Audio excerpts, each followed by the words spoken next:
afternoon, everyone. Welcome to Gendera. I'm Gerwin, and I thought I'd do a bit of a car and flood update. Thank you guys for all your support and encouragement. It's helping. It's a little bit like counselling. Oh, we nearly had the goat there for a minute then. You saw a little bit of it. Anyway, an update on what's happening with our situation with the house and the flooding and the car and the... Oh my goodness. There's the goat. So... there's just too much light over there, and I'm not going out there because, as you can see, I'm very badly burnt, and that's from, there we go, that's from when we got stuck with the car, with the breaking down. So I'll turn you around, you can watch the goat while I'm talking. So I've had to put Mary back over here on the concrete again, mostly because her little house is just not creating enough shelter for her. I did have her over there, which she was really enjoying, but it started raining again. It's probably, now that we've got some blue sky, I might move her back into a different patch again, but I'm going to have to put her back on here again tonight because we are still expecting a lot more rain. So yeah, not real great. I don't know if you can see that over there in between those trees. That's 7 Mile Lagoon, which is not bad. That 7 Mile Lagoon's got water in it. It's just a lot more water than I'm used to seeing. But, so we had some more rain overnight.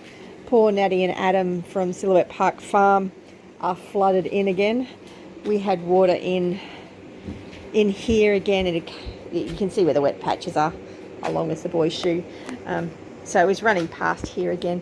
But it didn't run into the house or the shed. So I need to clean up the weeds around my plants.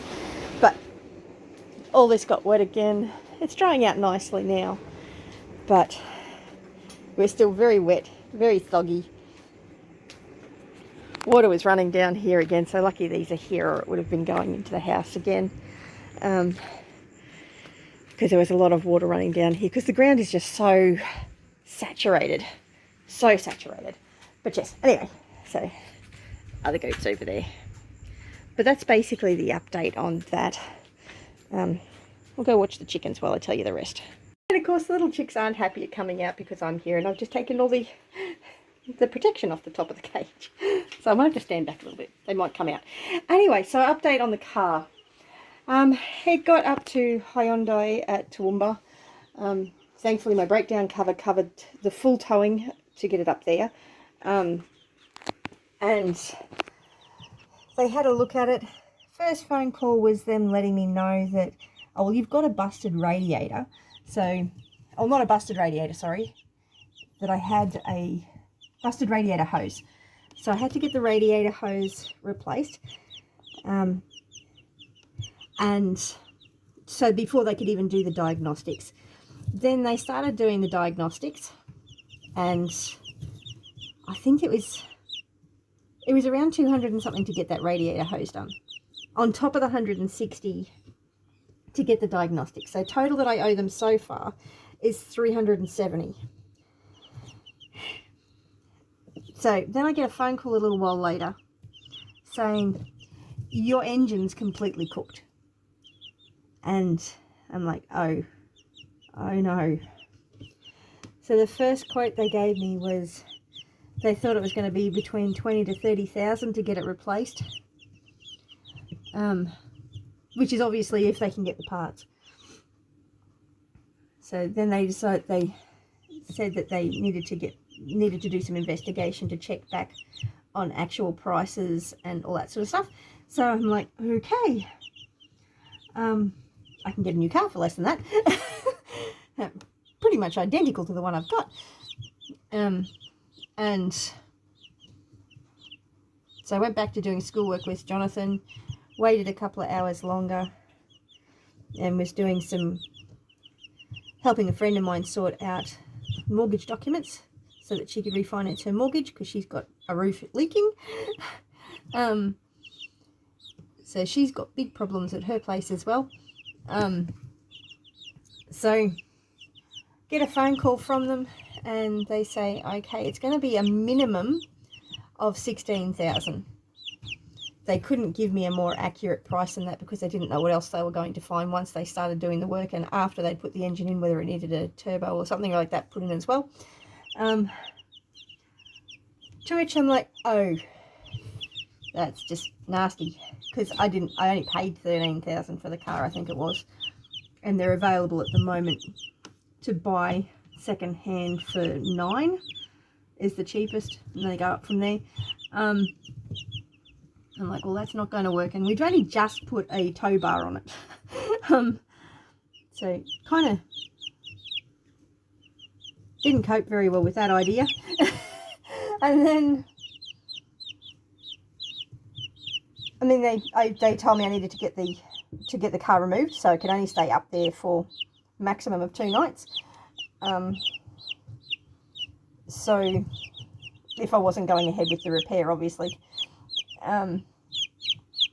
So I rang RACQ to see whether I could get it towed back again, and they're like, oh, we're going to have to check on a price for that, because it's not covered under your breakdown cover, because it's not a breakdown and it is at a place of repair, even though they can't actually repair it.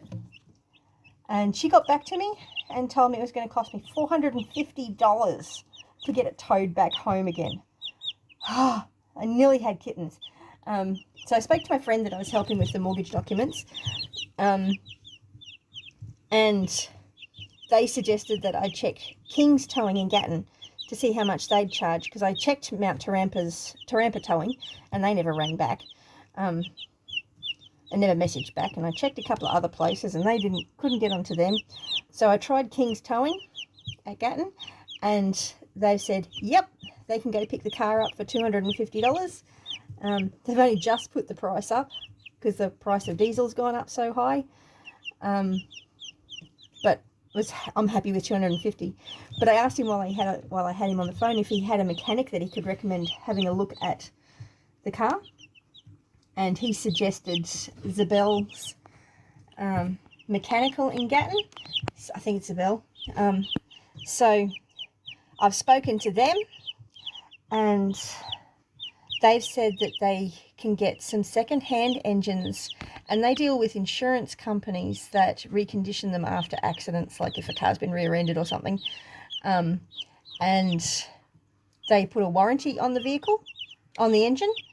So it gets a warranty, a reconditioned engine, and he thinks it's probably going to be about $4,000, which is a lot more doable than $16,000. But I still don't have any firm price. He's got to get back to me on that. The $4,000 was a very rough guesstimate. So hopefully he can let me know. But the car's getting picked up tomorrow afternoon and probably taken to Zabel's mechanics. So yeah, if nothing else, I might get them to take the tow bar off so I can put it on a new car. If I have to get a new car, which I'd really rather not. I hate looking for cars. So yes, anyway, I should stop torturing these poor little chicks. And that's basically the update for today. Oh, the building assessor from the insurance was going to come and look at the flood damage this morning, and the poor thing got flooded in. So he couldn't come here because he got flooded. Oh dear. So they're not going to be able to come again until Tuesday next week.